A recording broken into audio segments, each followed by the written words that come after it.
Sisi wapigaji kura ndio viongozi, senata ni mwakilishi, gavana ni mwakilishi, MP ni mwakilishi. Mtu mwenye ajui sheria ndio anasadanganya.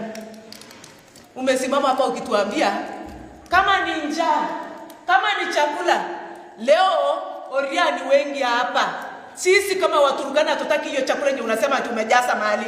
Pelekea Oria wale wamejaa hapa, ama upelekeo Pokot kwa sababu ndio watu wako. Kwani sisi ni watu wa kufunikwa na gorogoro moja ya chakula kila siku?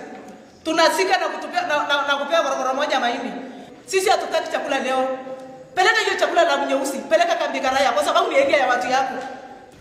Sisi tuliaibika ile siku tulisika KPR.